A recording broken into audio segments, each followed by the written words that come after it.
No cinema, o termo art house nada mais é do que filmes de arte, podendo ser uma comédia art house, um drama art house. E no caso do filme de terror art house, muitas vezes conhecido como terrores elevados, mistura o gênero de terror com o subgênero de filmes de arte, trazendo uma atmosfera mais experimental, que não está lá para meramente entreter o telespectador, mas para fazer ele pensar, fazer ele ficar desconfortável. E hoje nós vamos conhecer filmes de terrores art house. Teremos exemplos, recomendações e explicar como essa fórmula que mistura a arte com o medo funciona. Aqui com ela, a Dragon Cineasta.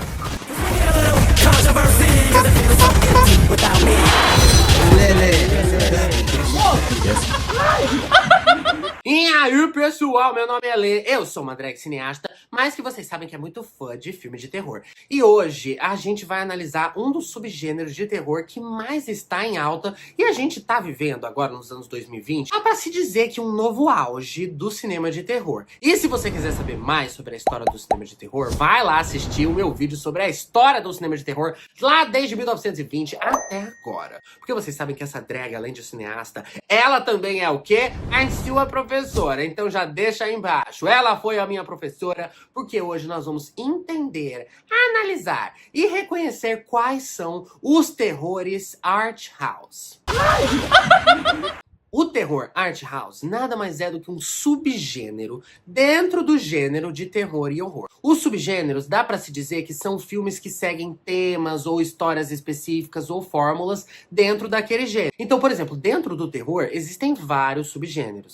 Os mais conhecidos e comuns, eu diria que são os terrores psicológicos, os terrores sobrenaturais. E daí tem os terrores mais específicos, como os terrores non-exploitation, que exploram as freiras. E o terror art house, eu definiria como um dos mais diferentões. Porque eles não vão seguir os elementos convencionais que tem nos filmes de terror blockbuster.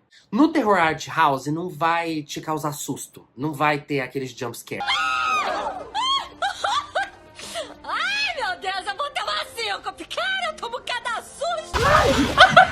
Ele vai explorar temas mais simbólicos, principalmente existenciais e psicológicos. É aquele que vai te atordoar das ideias. E vai optar também por uma direção de arte, produção toda mais estilizada, às vezes mais colorida, ou seguindo alguma ousadia visual. E no roteiro, muitas vezes, também vai seguir narrativas não lineares. Num geral, cria uma atmosfera mais densa e talvez não tão amedrontadora ou horrorosa, mas mais sombria, densa, às vezes até confusa. É aquele terror mais contemplativo, num sentido de que você tá vendo mais uma obra de arte ali e que você não vai buscar ficar com medo, levar susto, e sim se perturbar, talvez.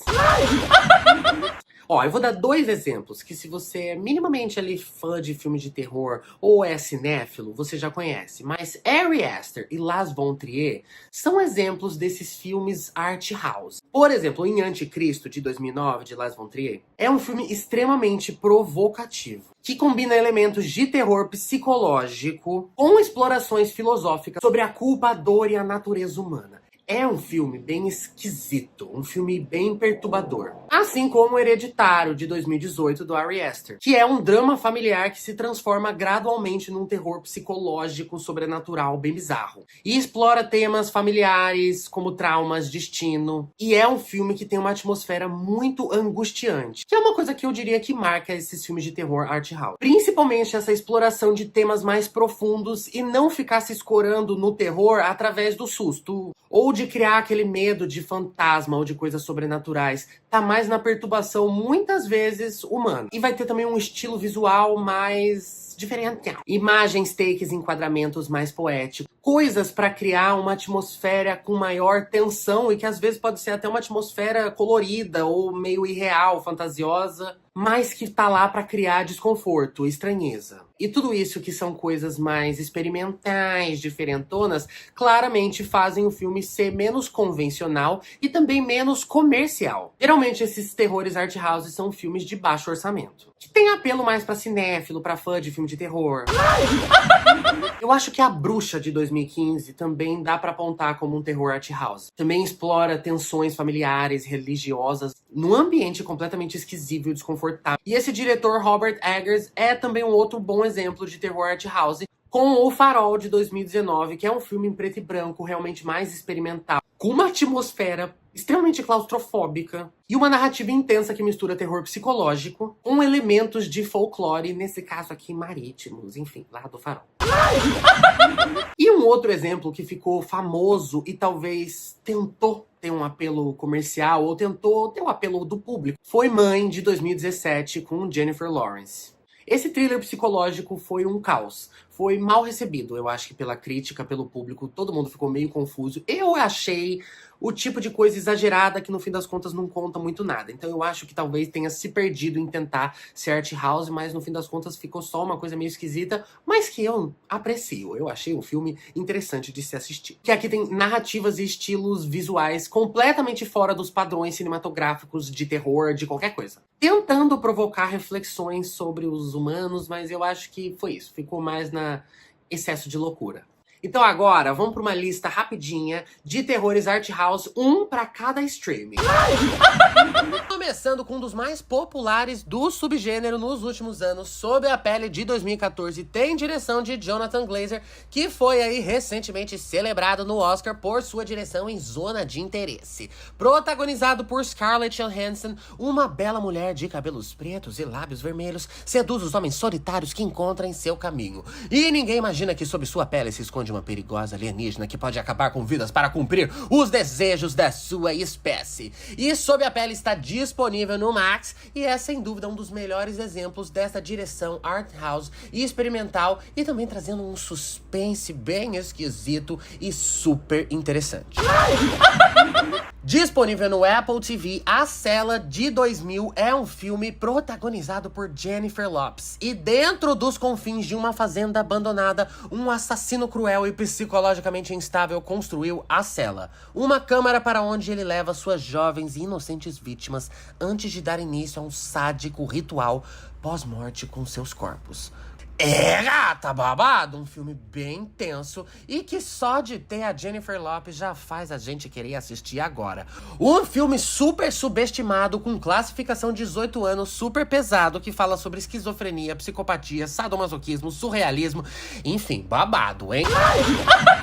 Outro exemplo ótimo de terror art house e mais recente também é o francês Clímax, de 2018, que conta a história de um grupo de jovens dançarinos que se reúnem em uma remota escola vazia para a última noite de ensaio antes de um espetáculo. E em comemoração, eles fazem uma festa que dura a noite toda e se torna um pesadelo alucinante quando os dançarinos descobrem que alguém misturou um potente LSD na bebida que eles estão bebendo. E da euforia ao caos, paixões, rivalidades e violência, em meio a um colapso psicodélico coletivo, se transformam em armas para uma verdadeira tragédia. Sem dúvida, um dos filmes mais interessantes dos últimos anos. Uma viagem alucinante que vai te deixar muitíssimo perturbada lá no Prime.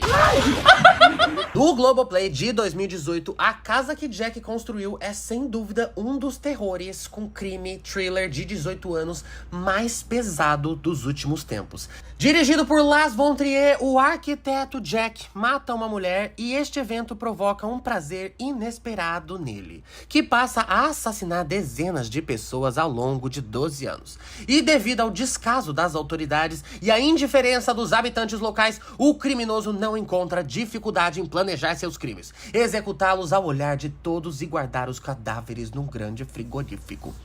É bem pesado. Sem dúvida, desses todos aqui, é um dos mais pesados, tanto em violência, quanto classificação indicativa, quanto perturbação psicológica. É assim, cruel, sádico, psicopata. Recomendo. E pra fechar, quem é mais art house, mais cinema de arte e tem inscrição lá no MUBI, eu recomendo Barbarian Sound Studio, de 2012, que também é um dos filmes mais famosos e reconhecidos como terror art house. Onde em 1970, um técnico de som britânico é trazido para a Itália para trabalhar, mas a perturbação do filme de terror e do trabalho vai aos poucos tomando o psicológico do moço. E você tem alguma dica de terror art house? Deixa aí embaixo um ótimo exemplo de terror art house, na sua opinião. E aí, gostaram do terror art house? Deu pra entender o que é? Gente, vamos resumir que terror art house é o terror diferentão. É um terror mais experimental, que vem pra perturbar, que não vem pra assustar. Vem pra trazer uma reflexão, sabe? Deixar a pessoa dormindo assim, pensando, ai, será? Ou, às vezes, é só um filme bem dirigido, bonito, com umas luzes diferentes, sabe? É uma coisa mais diferente, que não vai ser um filme que vai passar na Globo ali, na tela quente, sabe? A maioria deles também vai ter uma classificação 16, 18, no máximo uma 14. Mas não vai te dar susto, não vai te assombrar. Vai, no máximo, te atordoar.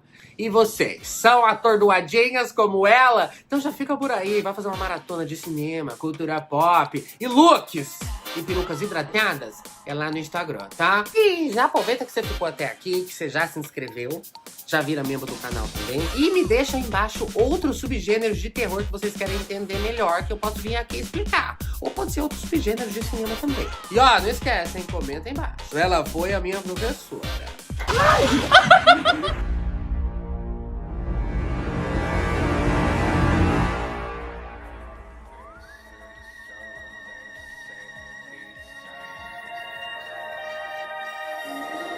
Podia ser uma alternativa. Será?